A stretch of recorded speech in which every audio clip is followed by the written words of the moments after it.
Hi, this is Wendy O'Leary, mindfulness educator and children's book author. I want to share with you today an activity that you can do with the children in your life that's connected to my most recent book, The Monster Parade.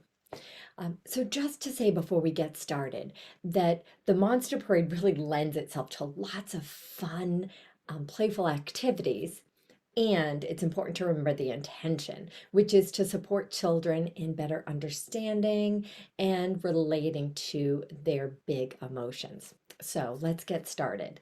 Um, this activity is really a way to help children understand a couple of the concepts in the book. So I'll sort of share with you my finished product. Um, the Monster Parade. There it is. So you start by and you can certainly do this in any size that works for you. I have a little string here so it can be held up. And basically what we're doing here is we have a picture of the child. So we want to always have this message. And so the conversation that comes along with the activity is really important. So the message here in the conversation is that you aren't the monsters in your parade, right? They're just passing through. So we have the child even pick out a picture of themselves, or if it's a school or whatever, they can bring in a picture and we place that picture in a spot where it's really sort of separated out. And then we can start to identify what are some of the monsters in your parade. So again, the conversation around what might be some of the monsters that visit you a lot. And you can start to talk about maybe even certain experiences that might lead to a monster showing up. Somebody says no to you, right? What monster might show up then? So we talk a little bit about that and then encouraging the children to somehow make the monsters. So here I just made them with foam. And use just all different kinds of supplies. I like to put lots of different supplies out for children so they can really be creative. And you'll notice here at the end, there's just a blank white spot because we have room here for four monsters probably. And so I talk about the four most common, but also we want to start to enhance children's emotional vocabulary. So maybe something else is visiting. What might that be? Let's use this one. And what could it look like?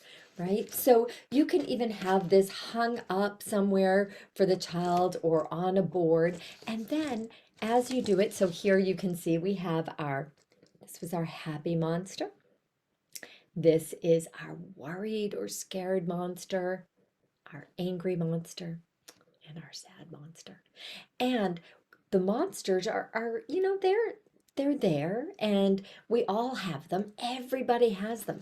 What can happen is something might happen.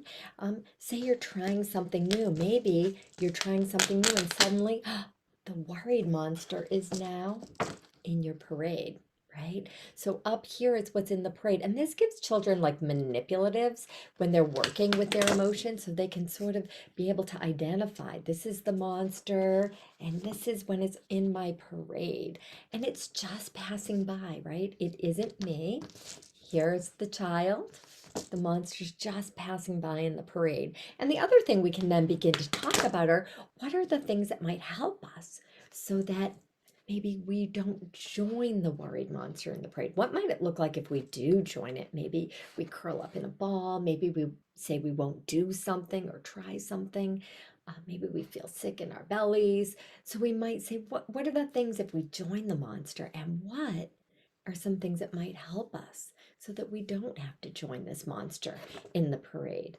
Maybe we could take some deep breaths, and you can practice that with the children. Let's take 3 deep breaths and let this monster just go by in the parade. So let's take a breath in and out and in and out. And one more in and out. Right? So we want to learn that all the monsters are okay. No problem. All feelings are welcome. Everyone has them. And we don't have to join the parade. We can let them go by. Thank you for joining me, and I hope you'll check out other activities and my new book, The Monster Parade.